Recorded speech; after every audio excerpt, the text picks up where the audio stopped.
C'est vrai que ces derniers jours, on a beaucoup parlé des bombardements russes, notamment sur la capitale. On a moins parlé de cette ville de Kramatorsk, l'un des derniers bastions de la région de Donetsk, une ville qui, tout comme la ville satellite de Sloviansk, en fait est à portée de l'artillerie russe, à portée des drones russes, à portée des bombes planantes, ces bombes aériennes guidées qui ne coûtent pas très cher relativement parlant par rapport aux missiles à produire.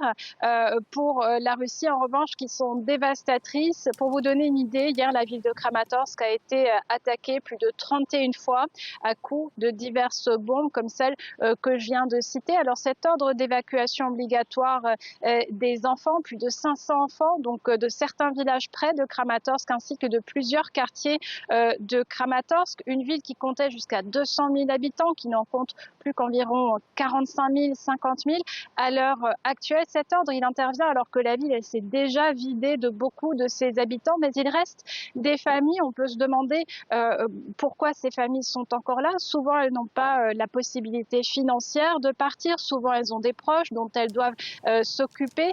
Souvent également, elles font partie de familles de fonctionnaires, donc les pompiers, les familles de policiers, également des familles de soldats qui sont là. Donc autant de raisons pour lesquelles on va encore retrouver des centaines d'enfants qui sont pris au piège finalement dans cette ville qui, il y a quelques années encore, n'était pas touchée par les bombes, mais qui, depuis 2022, a vraiment connu un déclin conséquent. Donc aujourd'hui, on ne peut pas aller à Kramatorsk sans entendre ces bombardements. Il faut en permanence scruter le ciel puisque les habitants sont à la merci des drones FPV, en plus d'être à la merci d'autres bombes. Donc une ville dans laquelle il est devenu très dangereux d'être un civil. Et pendant ce temps-là, Emmanuel, sur le front de la politique intérieure ukrainienne, Volodymyr Zelensky peine à éteindre la crise sur fond d'accusations de corruption contre certains officiels.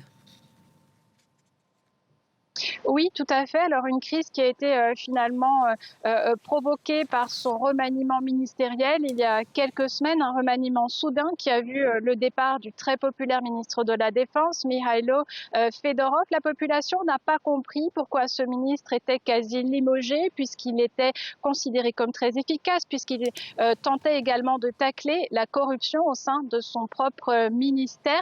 Dernier scandale en date, la démission il y a quelques jours de l'ambassadrice aux États-Unis, Olga Stefanishyna, avait fait beaucoup parler. Elle a été mise en examen dans une affaire de corruption. Et puis, Volodymyr Zelensky a également nommé son ancien ministre de la Défense, Rustem Umerov, qu'il avait ensuite nommé secrétaire au Conseil national de la Défense et de la Sécurité.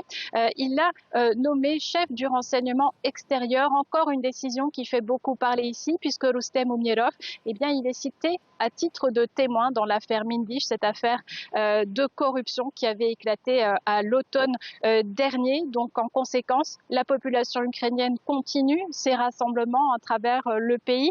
Si la première des demandes du peuple, c'est le retour de Mikhailo Fedorov, c'est aussi une façon de montrer à Volodymyr Zelensky que beaucoup ici sont mécontents de sa façon de gérer ce gouvernement.